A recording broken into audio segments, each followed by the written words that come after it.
How to recover deleted text from the Notes app on iPhone. So here is what to do. So first of all you have to do is open the Settings app from your iPhone's home screen. Then once inside the Settings app, all you have to do is tap on your Apple ID or your Apple name at the top and navigate to your Apple ID settings. So here, let me simply tap on my Apple ID. And once in there, you can see iCloud button available. Simply tap on it and navigate to your iCloud settings. Once inside the iCloud settings, all you have to do is tap on the recently saved and see all option available at there.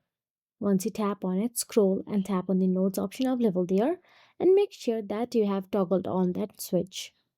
Now, once you have toggled on that switch, go back and tap on the iCloud backup option available in there and tap on the backup now and wait for a while to all your notes takes to be backed up.